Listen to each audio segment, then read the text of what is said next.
16 ಜನ ನಮ್ಮ ಗೌರಿಬಿದನೂರು ತಾಲೂಕಿನ ಸ್ಟಡಿ ಮಾಡಕ್ಕೆ ಹೋಗಿದ್ದರು ಮತ್ತು ಯಾತ್ರೆಗೆ ಹೋಗಿದ್ದರು ಮತ್ತು ಬಿಸ್ನೆಸ್ಗಳು ಸೇರಿ 16 ಜನ ವಾಪಸ್ಸು ಸುರಕ್ಷಿತವಾಗಿ ನಮ್ಮ ಇಂಡಿಯಾಕ್ಕೆ ಬಂದು ಇವತ್ತು ನಮ್ಮ ಕರ್ನಾಟಕಕ್ಕೆ ಪಾದಾರ್ಪಣೆ ಮಾಡಿದ್ದಾರೆ. ಎಲ್ಲರೂ ಕೂಡ ಇಲ್ಲಿ ನನ್ನ ಕ್ಷೇತ್ರದ ಅವರ ತಂದೆ ತಾಯಿಗಳಿಗೆ ಅವರ ಪೋಷಕರೆಲ್ಲರೂ ಕೂಡ ಭಯಭೀತರಾಗಿದ್ದರು.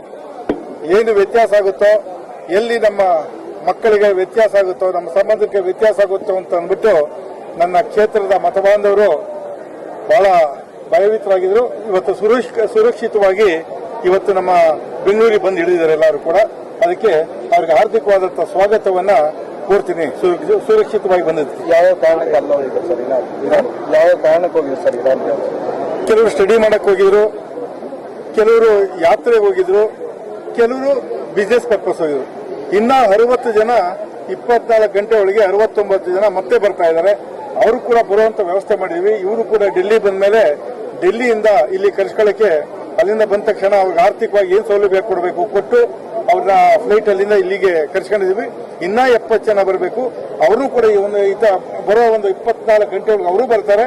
ಅವ್ರನ್ನೂ ಕೂಡ ಬರಮಾಡ್ಕೊತೀವಿ. ರಾಜ್ಯ ಸರ್ಕಾರ ಮತ್ತು ಕೇಂದ್ರ ಸರ್ಕಾರ ಯಾವ ರೀತಿಯಾದಂತಹ ಸಹಾಯ ಮಾಡುತ್ತೆ ಸರ್ ಇದರಿಂದ ಇಲ್ಲಿಗೆ ಬರೋದು?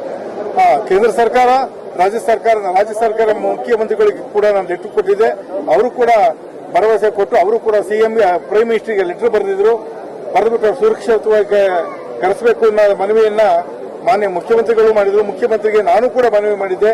ಅದರಿಂದ ಭಾರತ ಸರ್ಕಾರ ಅವರು ಸುರಕ್ಷಿತವಾಗಿ ಡೆಲ್ಲಿವರೆಗೂ ಕರೆಸಿದ್ರು. ಡೆಲ್ಲಿಯಿಂದ ನಾನು ಇಲ್ಲಿಗೆ ಸುರಕ್ಷಿತವಾಗಿ ಬರೋಕ್ಕೆ ಅವ್ರಿಗೆ ಏನು ವ್ಯವಸ್ಥೆ ಬೇಕು ಮಾಡಿ ನಾನು ಅವ್ರನ್ನ ಬರಮಾಡಿಕೊಂಡಿದ್ದೀನಿ.